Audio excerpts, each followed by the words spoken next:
Hello beautiful people, I am Daisy, your hostess, and in this video I will be going through the deck here titled Influence of the Angels Tarot. I recently purchased. This is put together by Jody Boginski Barbesi, and this includes 78 tarot cards, 2 tarot reference cards to help with interpretations and readings, and a 184 page guidebook. So the box is nice and sturdy. They give you a little preview of what is inside as far as the images. And inside it's beautiful too as well. So if you opt in not buying a bag or a box and you plan on traveling, if you do readings like I do, sometimes I am called, in person to do readings, and I will either put them in a box or a bag, but this one you could actually keep it in this box and it will hold. And it will, I believe it will endure many opening and closings because it's a nice box. The guidebook here is a thick guidebook, as you can see, and has a really pretty image of an angel. The book is put together by Jody Boginski Barbesi and Karen Boginski, so it's a team here. I'm not going to go through the whole book, but one of the things you'll notice through it, it says angel identification for each card, the symbols, important to show, and as you know, in the world of symbology, which we all kind of work with symbols and we don't realize it, some of us are aware of how symbols influence our lives and brings messages to us, and here it kind of gives you those associations. It gives you the direct meaning and interpretation of the card, and as well as the shadow meaning. Some people say the negative aspect. Also, it also gives you, each card will give you an angelic message as well. So here's an example. When we get to the Fool's card, it gives you Afriel as the angel, and it tells you that it's the angel of youth, encourages the experience new things and embrace new ideas. He buoys our enthusiasm and confidence about what's on the horizon. And we will go through at least one card using the author's guidebook, just to give you a feel of what that looks like, and the direct meaning, shadow meaning, and the angel message. And as far as like when it goes to the minor arcanas, they go a little bit different. Here they don't give you the angel association, they give you some aspect of it, the symbols, and an angelic message at the end. So only the ones that have an angel association are the first 21 cards, which are the major arcana. So we'll keep the book here handy for access as I go through each of the cards. I've already opened up my pack, so this did have these little plastic on here, and the first 2 cards, which of course I had to reset for you, so here for this video, as I mentioned that it had 2 key cards. This is what they look like, and it's interesting because if you hear this, it feels like it has like little ridges. So the deck itself feels like it has like little ridges, and the back is really pretty and uniform, and it has a gold siding. Let me just show you how pretty that looks. It has gilt edging. See that? So it has a nice little gilt edging on it. It's really pretty. Okay, so going back to these 2 key cards, it's good if you don't have to go through the whole thing, but it gives you an association, what you're dealing when you have the Cups cards, the minor arcana suit meanings. They're water elements, deeply felt emotion, not light or fleeting, intuition and psychic sensitivity, a way of knowing that is also a feeling. And the hint word, so it gives you some idea, so when you draw these cards, you kind of have any idea what the message is trying to solicit for you. Flowing, fluid, immersed, not solid, full, empty, drained, overflowing. The Swords deals with the element of air, the mind, thought, beliefs, the subconscious, communication. The mind can powerfully affect emotions. The hint words are turbulent, sharp, breezy, oppressive, floating, cutting, blunt. Pentacles deals with the element of earth, physical reality, solid, tangible, the manifested world here. Concerns of everyday living, pragmatism, money, work, health, residence.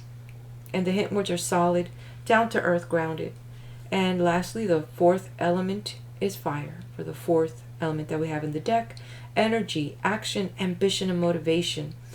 taking on challenges while moving forward, inspiration, motivation jolt, creative spark, and the hint words associated with that, fast, moving, heated, and energetic.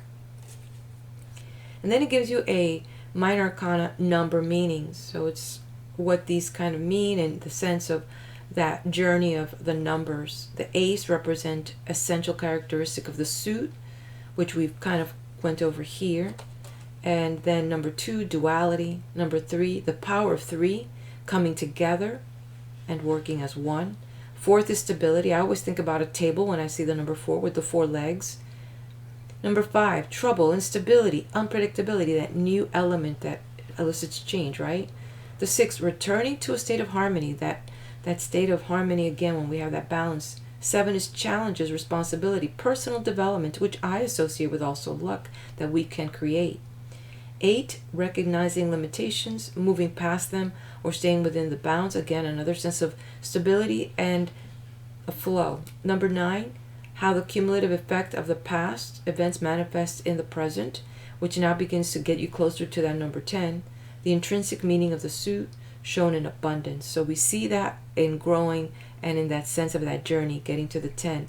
Then we get to what I call the court deck, which is pages, knights, kings, and queens. And so it says page, youth and potential. Usually it's a messenger as well. The knight, the confident establishment of oneself in the world. The queen, nurturing the woman's role in society. And king, leadership, foundation, and structure. That's kind of that whole essence of reaching that maturity. So I find that this might be useful, pretty much with what I've learned over the years of tarot. So I say that it may be helpful. Okay, and here's the deck. I've already separated these, so if I'm not mistaken, we should start with the major arcana as we look at these. And we talked about the Fool as it was relating to the book here, the reference guide. And let's take a look at some of the beautiful images. And I've noticed there's angels, or in each of the decks there's going to be an angel influence in each of the deck here. That's what's called influence of the angels. Influence of the angels. And I noticed that they keep in theme with the Rider-Waite deck, which I'm going to reach over my Rider-Waite deck and so we can compare.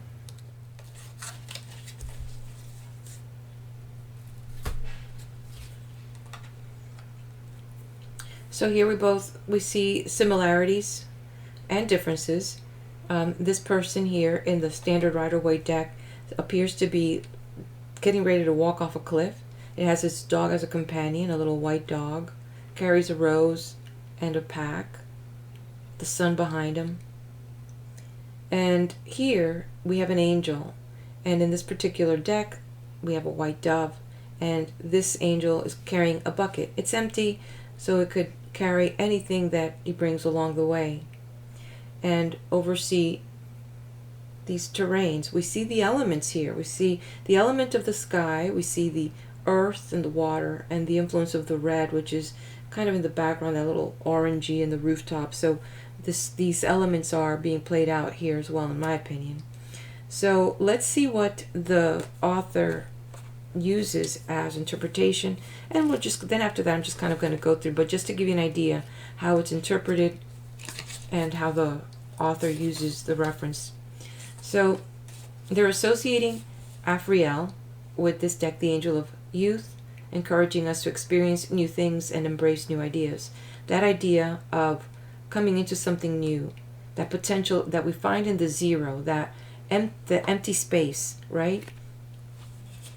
And those new ideas that we can carry here.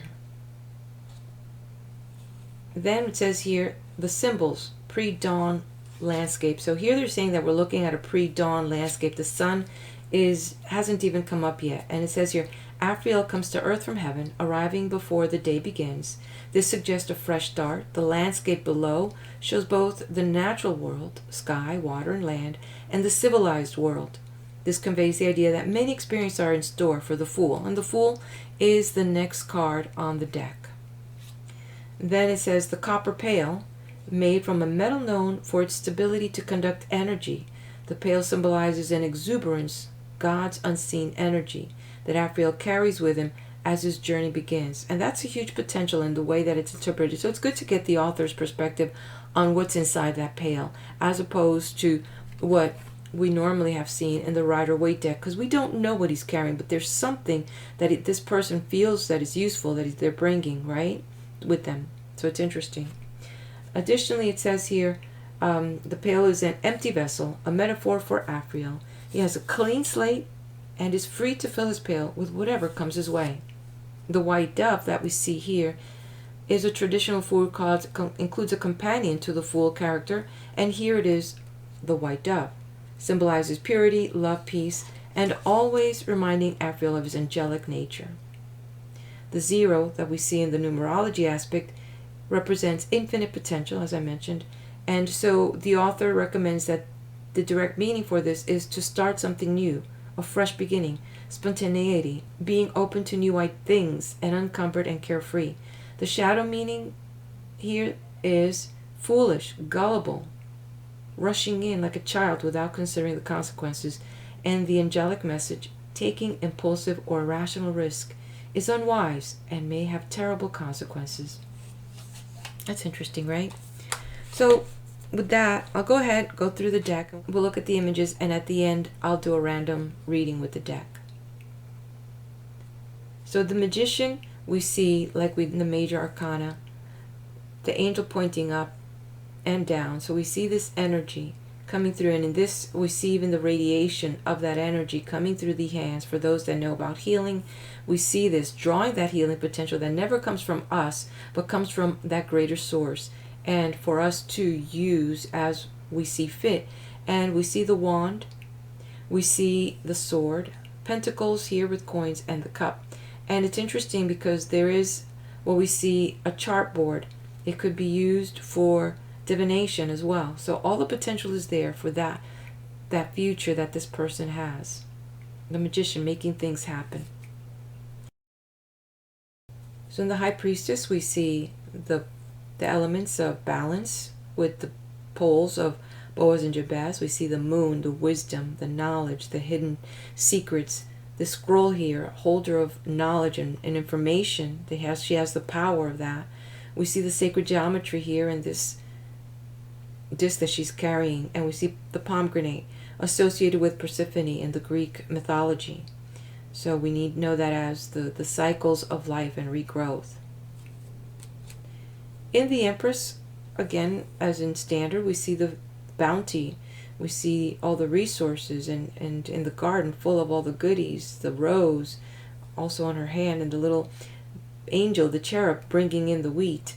So we see the abundance that is associated with the Empress, and again with that growth, elements of growth that are coming into possibly one's life at that higher level, as associated in the numerology aspect of the reference card here. Then we have the Emperor holding the symbols of power in his hand, and we see the ram, so associated normally with a fire sign, as well as a symbol of masculinity. So in each one of us, we both have those elements, feminine and masculine, and whichever one we choose to use at the time is the one that's going to help us in that moment. So in the number 4, the Emperor, we see the element of structure, especially with the earth in the background as well, and the use of those elements as the strength of masculinity. The 5, that Hierophant. Here we see the Hierophant as a religious figure. We see the holder of the key, and also the wisdoms, and as we can see the books here, so he's the holder of the key and the holder of the wisdom, and so we see that in this card. In the Lovers, very clear, the angel watching over this relationship, the yin and the yang, the male and female aspects, and we see as if it were in the Garden of Eden with the apple and this tree here for that potential of growth, and all these other elements of water, and it seems like there's a village there, so this potential for growth and the future of humanity. The Chariot, in this sense, we see the Chariot here with the aspects of these 2 horses in opposite colors, the angel here holding onto the rein, lots of red here with that power to make whatever changes that is needed and traverse whatever grounds must be taken in the control aspect, right? Funny thing that then we move on to the 8th, which is strength. We see this angel here with this lion, very gently, the lion being subdued in a gentle manner. We've come a long way from the day of the fool, right? We've come a long way from that. We see these colors still here now with the green, the gold, and in a different aspect. But we've come here being able to subdue a lot of things now. Moving on to 9th, the hermit, represented by this angel here holding the lantern, traversing through the darkness, knowing that the light is within us, knowing that we have the staff not only to defend ourselves but also to wield it, to hold ourselves up through those dark times, and the book of wisdom. We do have that within ourselves. Then we come up to the wheel of fortune, represented by Roman numeral 10, and we have the 4 angels. Doesn't matter what it is, it's going to be luck, but where it's going to land in any one of these pegs is going to be determinant upon what that luck is for us. But that luck is on our side for sure, especially if the card is right side up on that aspect. The 11th, the justice, we see this angel here, very stoic sort of, carrying the balance in one hand and the sword, wielding both balance and wisdom, remembering that the sword will cut both ways so that justice is fair to all. The Hanged Man is showing this angel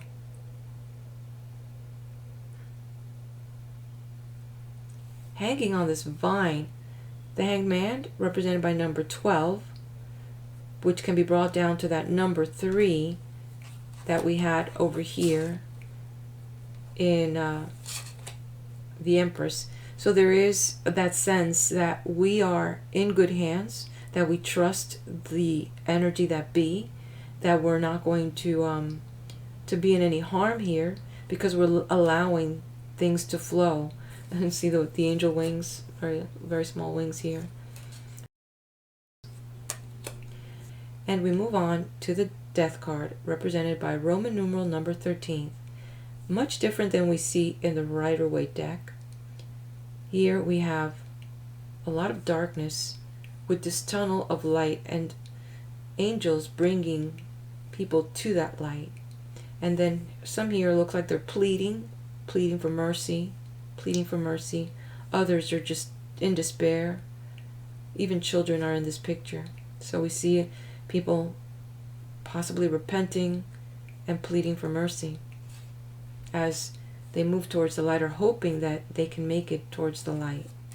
So we move to the Temperance card, represented by Roman numeral 14, and as in the Rider-Waite deck, we see a person, in this case an angel, with one foot in the ground, one foot in the water. So we have the fluidity and the solid of the earth. We have the intuition and the reality here. We see blending of 2 cups with a liquid of many colors, and the ability to blend. And when this card shows up, it's putting us on notice that we need to work with things even though they may be in opposition. The Devil. So in this case, very interesting, this devil. We see that these people are being binded by a snake. This devil is guarding or to tempt, obstruct, but these people will always have the freedom to run away or walk away from that situation. The Tower, represented by Roman numeral 16, which comes down to the basic 7, so it's like we can make our own luck. We have this angel here guiding and guarding us no matter what this tragedy is. The Tower is just like at all cost going to be hit and struck, and maybe some things will be torn apart, but there's still that potential that you can have this guidance here and get out of that situation. The 17th is represented by the star here. One so really pretty because in this card we actually have a dolphin.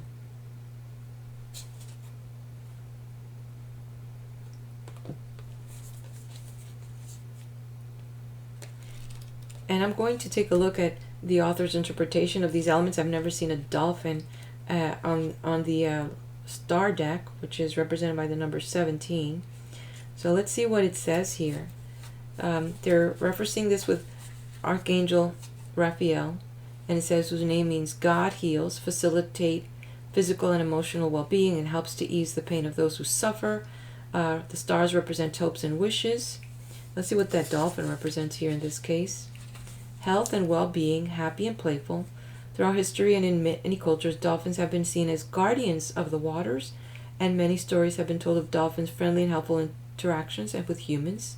Denotes trust, emotional health, friendship, and protection. Represents something to aspire to, how we want to feel, and how we would like to be. So in this case, we are referring to these deeper emotions, health and happiness, and the hope that the star can bring. 18, we have the moon. And it's interesting because this moon is showing these beasts.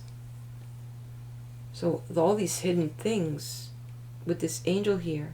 So there's hidden emotions that may be rising up when we have this particular card show up, huh?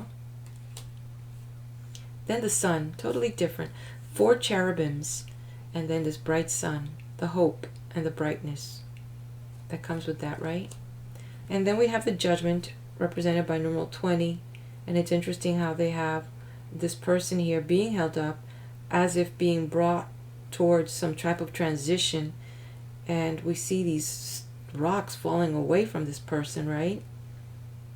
And then a picture or a person, an image of that transition. Interesting. That the things that they've gone through, and you can see the halo here, so a lot of things have been liberated and freed from. And lastly, the world. And it's like this person that we saw with the youth of the fool, the transitions of life, and then just this amazing, beautiful, kind of eternal state of being, and the color of red, the power, not only in the clothing but also in the crown, and this halo that is in the hand as well, and the pointing of like, hey, the finger, or just saying, hey, not only pointing it at her solar plexus, holding it at her heart, but showing, hey, this is me. I've got this. The world is in my hand. I like it. Interesting, right? So we'll go through the deck here. I'll put it over here. Okay, we'll take a look at the wands next. We have a person here. Obviously, this element of wisdom, and it's almost like coming out of the sun, the wisdom of that masculine energy, as it's coming into this Triforce, this Trinity, and bringing down something huge, being overseen by this angel, right? The Two of Wands, and we see the wands here, one in the person's hand, and it's like this person is going to jump over maybe a block or some challenges that they've had, being guided by this angel, right? And some potential, some like seal that he can actually go do what he wants to do, right? Or she. And then we have this faint angel up in the clouds, and this person with 2 wands, very set firm, and a wand in his hand as he's looking at the future, the landscape, and you see traversing waters and different things, right? This is a pretty card. The 4 of Wands. The 5 of Wands. We see this in a game. 1, 2, 3, 4, 5. Somebody's already on the ground. I've never seen it displayed with an extra person on the ground. But this angel kind of overseeing this, and it's like a challenge because we do have a team here, so there is some challenge and conflict. In the 6 of Wands here, it's interesting because we see this soldier as if winning some victory. We have people in the background. It has a sense of acknowledgement of some victory with these 2 angels there, right? The 7 of Wands, this person, well, look at the eyes. Wow. Ready to take on the challenge. The shield to protect themselves, the sword if they need to get a little further, the boots in case you got to kick somebody really hard, and of course the wands. But these wands here, they've been through something. You could see the tips, huh? The Eight of Wands being carried here by horses. So there's hope here, because this is kind of moving forward with this angel, bringing a message to charge forward, to charge on, in my opinion. The Nine of Wands, this person is like tired, in my opinion, and looking behind their back, and kind of being somewhat cautious as they're moving forward. Their tattered clothing. There is an angel in the top right here, so there will be some guidance watching over the next steps, no matter how challenging it may be, in my opinion. The Ten of Wands, always depicted by burden. Like this person took the 9 sticks that were on the ground and just took an extra one and just carrying so much, trying to get home or to this destination. But there's an angel sending prayers and strength, right? We get to the Page of Wands. There's a youthful face here, a little cherub here, bringing some news, because there's something in their hand, their own palette of like the final picture of what this person is trying to do. So there's a vision of the future, something with great potential. The Knight of Wands, with a very active horse, and the seal, like a mandate to do something, and the potential to actually get what they want, to get this whatever they want, because these people are not only crossing the earth, but they're crossing water too. Travel, it's a sense of travel, movement. The Queen of Wands, she holds her wand in her hand. She has the sunflower. We have the angels up here with the trumpet. We have the kitty here, as we know, the kitty of wisdom and knowledge and information. And she's very, very comfortable in her seat of power, and yet wielding it with gentleness. Okay, this king of wands here, look at him. He's got a lot to say. He's got a lot of power, a lot of courage. And then we see this angel here with appears to have just wings on him. Normally referred to as the seraphims, and closest to the throne of God, along with the cherubims. Okay, so that covers the wands. Let's move on to the next batch here. We're going to do the cups. Let's see what these look like. Hopefully you're enjoying this. Please leave me a comment. And interesting, right? The deck.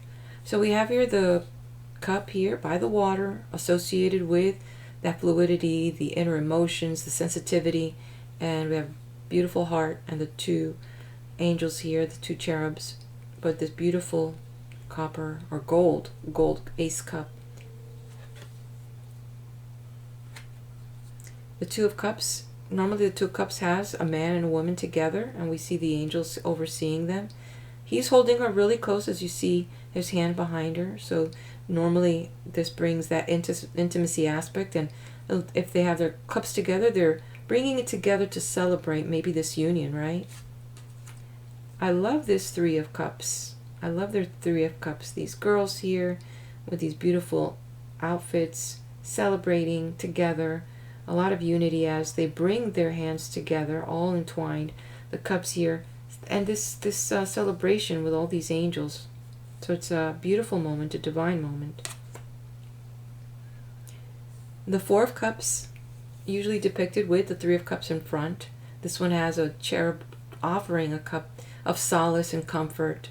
And this person normally is depicted proper here.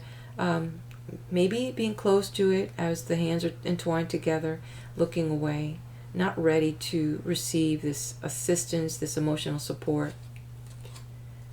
But look what happens if you don't. It's just going further, the sadness. We have 5 of Cups, 3 of them already spilled. So probably these 3 here moved on to this aspect that just brought so much pain and agony. And yet this angel bringing over this hope and emotional support. The 6 of Cups, we see a transition here. Here they have 6 cups in the front. We see this youthful kind of imagery of union. And we see aspects of flowers everywhere, and this angel bringing things of hope again and restoration. The Seven of Cups, we see 7 cups up in the air. Normally, that's normally how it's depicted. And each cup is different, with different colored liquids in them, different amounts, and an angel. So ideas, opportunities are coming. The 8 of Cups, we see a person walking on this path. They're by themselves. They have their staff. They're moving their hands as if, using the power that comes from within to bless the next steps, and this hope that comes. And we see like what could be interpreted as a religious building in the background, and the angel guiding this person. The 9 of Cups, definitely a sense of opulence and maybe overindulgence. All the cups are lined up behind this person. The angel is there with them. These blessings of abundance. And it moves on, because now we see it here depicted in a family setting. The angel is there with them, guiding them. We see all the cups in front. So usually the number 10 is that level of reaching whatever is here at that level of abundance. Whatever the deck is, the element is, it tells you that the journey has been achieved in that abundant state, right? The Page of Cups, information, news, and in this case of love. In that field, he has the heart here, and there's a person in the cup, an angel coming in the cup. What a sweet face, right? The Knight here, there's this element that you get here, but a more matureness. The cup is full, the angel is playing, music and harmony is now coming in from divine and bringing more of that element that is associated with the cups of love and emotion. The Queen of Cups, stoic indeed, very proper in purity, established in her emotions. Angels are with her as they're enlaced in the outfit here, and the cherubs. And she holds that white carnation. So all her intentions are pure. Whatever she puts forth is already of this mature aspect in knowing herself and her heart as well. And so with the King of Cups, we see this elevated sense of the heart, stability emotionally, of what he's achieved. We see this glow behind him, the books of wisdom. So he's incorporated a lot, and he's gotten to this place of maturity in his emotion, in the way that he sees the world. And he's got that angel there with him, guiding him. Okay, so that's with that deck. Let's take a look at the next deck. The Ace of Swords. So we see angels here with divine information, wisdom, communication, knowledge, coming from a place for you to take charge, right? So it looks like it was so much that in Two of Swords, somewhat undecisive. Even the angels have their hands crossed. Like the guidance is not very clear, because you're blinding yourself to what you can see and not really understanding what the message is. The Three of Swords, we see a lot of different elements here. Swords are just falling down. Angel is trying to pray for you, bringing you some solace, some information. It has to do with the receptivity of that. In the Four, but you're pondering. There's this pondering going on here, and feeling that sense of communication. Mind you that I'm just giving you my meanings the way that I feel it is. It's definitely going to be different as you read the guidebook, which I would say, if you're new to tarot, for you to go through the cards yourself and write down the elements that you feel, what each symbols represent to you, and then see how it compares with what the author is saying. The Five of Swords, we see this angel. It's very, very in the background, overseeing this battle that two people have walked away, yet it seems that this person here has the upper edge. In the Six of Swords, moving on with the family, the children, the elders, looking towards the future, while this woman is either summoning the forces of nature to protect the family, and the angels are guiding them. The rough waters are behind them, calmer waters ahead. The Seven of Swords, angels are depicted in the clouds here. And this person is definitely running away from possible dangers, possible disaster, and evading it.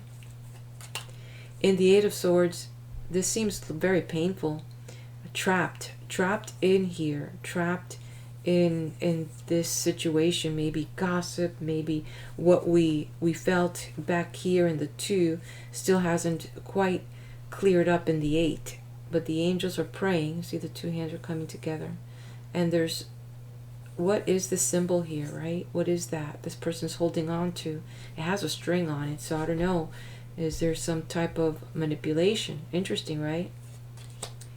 And in the Nine of Swords, this person look like they're sleeping on this, but there's the sense of water, right?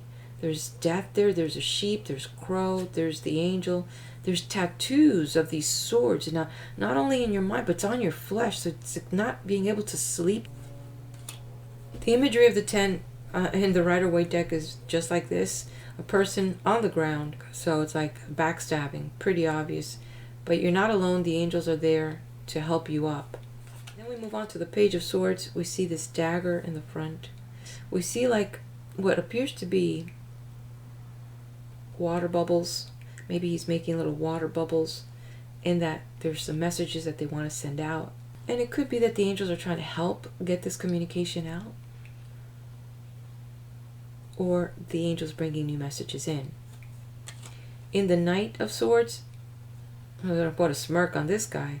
Like he knows some secrets, he knows some things, and the angel is either bringing in, warding off these nefarious thoughts, because here's the dagger, or averting that there may be something coming up ahead that you need to guard yourself from. In the Queen of Swords, she has her sword here at the table. Nobody can see, but she's already got things under control. She is in her library. She has surrounded by things that she loves, maybe her family and the guidance and protection of the angels. But she's also the holder of the wisdom. She's holding on to this sheet of paper, and she has a pen in her hand, so she actually can, set orders if she needs to, or hold and record information if she needs to. But she has the sword and the ability to do whatever she wants with that knowledge. Again, here depicted, we see this again with the book and a pen in hand.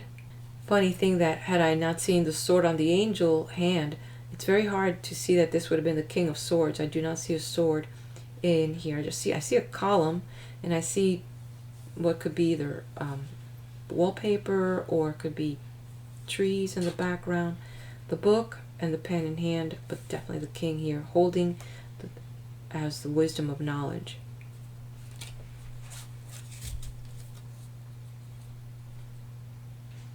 And lastly, we have Ace of Pentacles, and 2 angels holding on and bringing this piece of gold. It's huge, and we see a kingdom, we see travelers, we see comfort and opulence.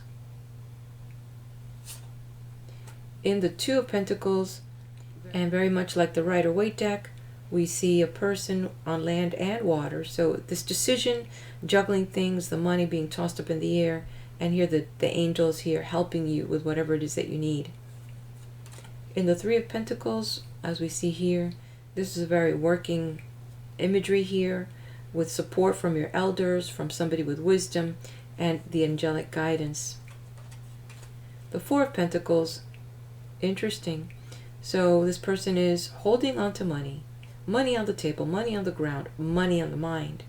I like the way that they depict it in this particular deck.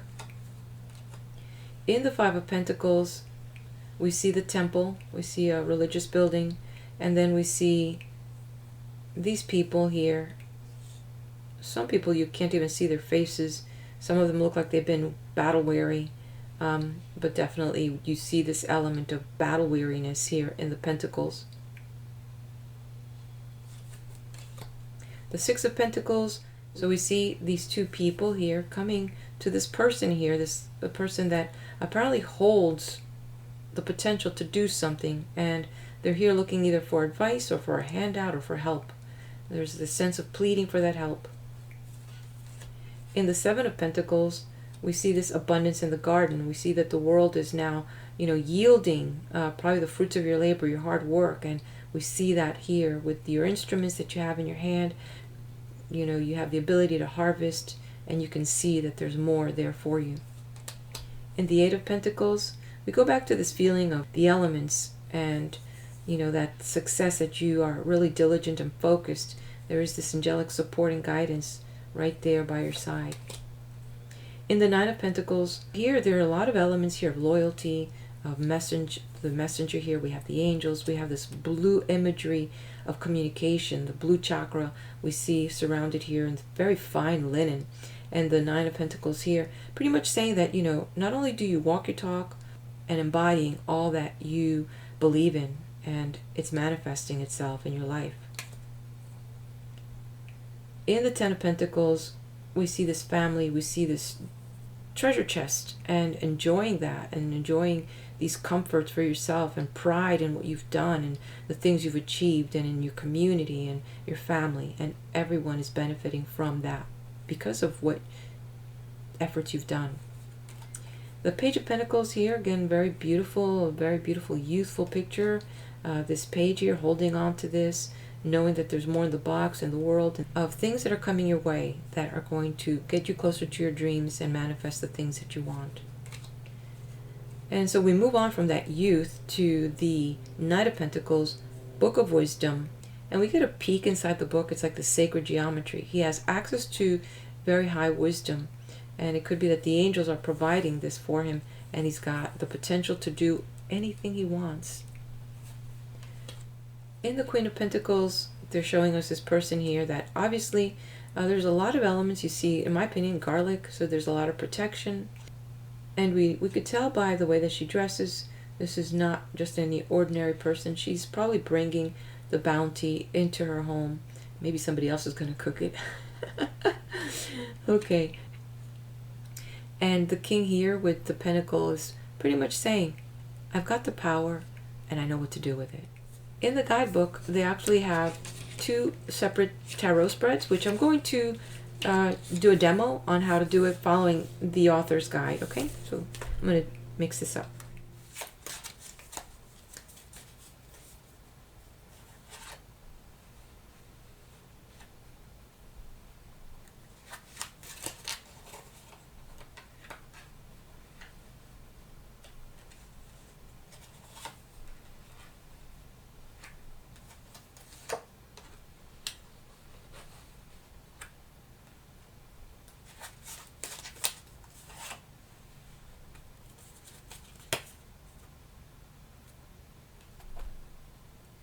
So the querent representing the person, we have the sun representing the state that you're in right now, your situation, your state of mind, and being hopeful, being positive about your outcome, the future, your dreams, and the things that are presented in your life. So you're in a good place. Over here, the guardian angel addresses the querent's well-being. So here we have this angel here with the Four of Swords, talking about guiding you. Whatever was in the past is in the past, as far as being able to leave that outside and not let it overwhelm you.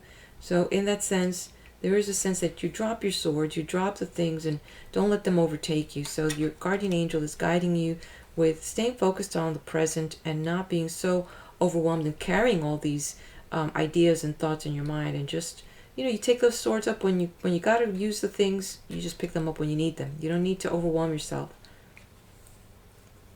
And the ministering angel offers the advice with what you need help with.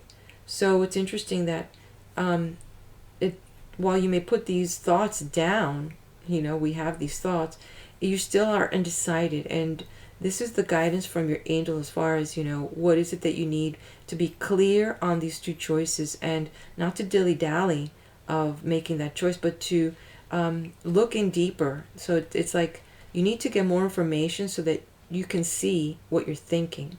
So you can see how you're going to align those thoughts with what's really happening in the real world. Right now, it's only in your mind. You just have a vague idea. But the angels are saying, hey, you know what? Sometimes you got to take the blinders off so you can see things for what they really are. In the messenger card, this is the truths, spiritual truths. And wow, the Eight of Swords. Once you take this veil off, once you take on and eliminate some of the things and come down to the two basic ideas that you have about this plan, this idea, this thought that just came into your mind, you'll be relieved. These swords that used to hold you down and maybe even manipulate you with that little thread there, right? It shows here that you'll be relieved of that things, and you can begin to focus on higher ground. And so this is the direction that you're going with this influence that you see from these angels here. And so when you have this situation, when you have that clarity, you might realize that you're better off just walking away from this, walking away from the battle, and you might be better off in that sense, as this card is in the reverse. So let's take a look at, I just want to keep it that way because I know what it was. I'm going to take a look at the guidebook and see, at least with this final card, if the message is the way that I kind of thought it was. So Five of Wands,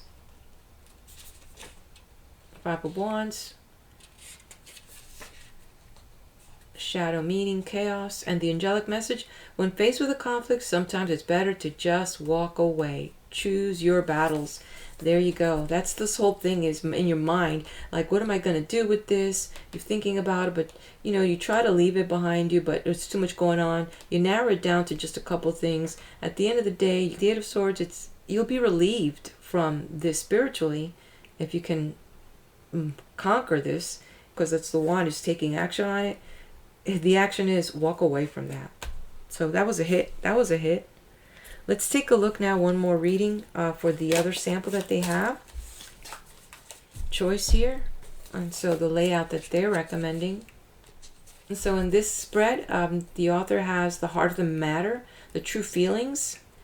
On position 2 on the left here, it's the outside world influence or practical advice.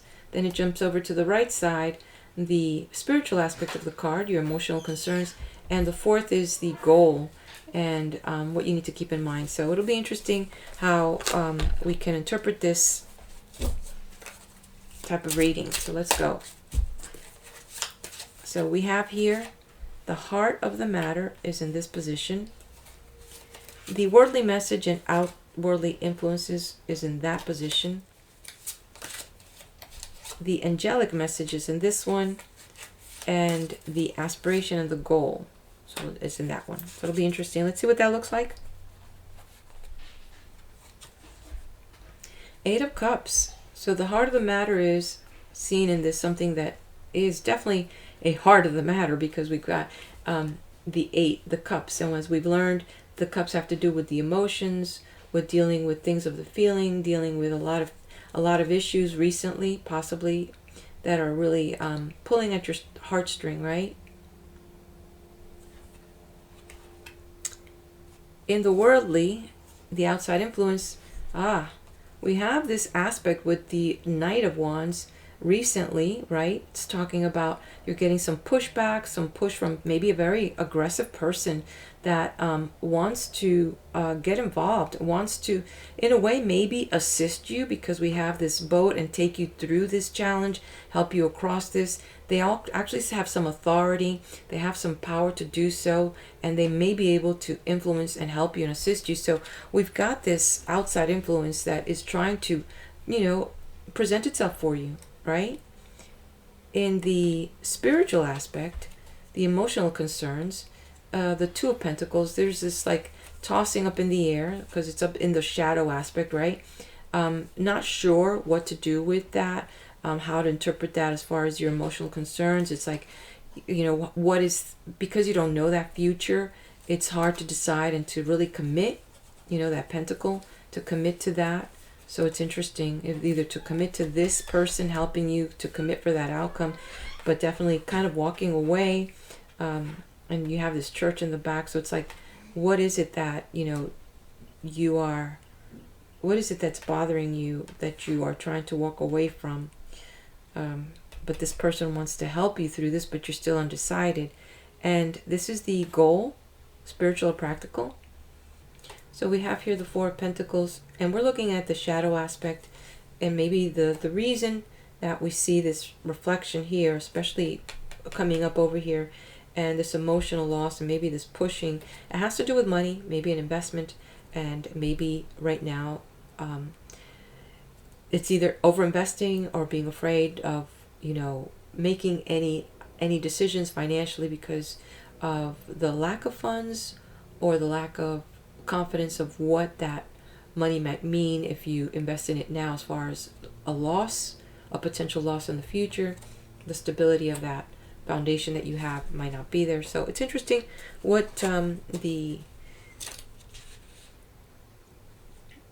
author would have as that interpretation for that last one.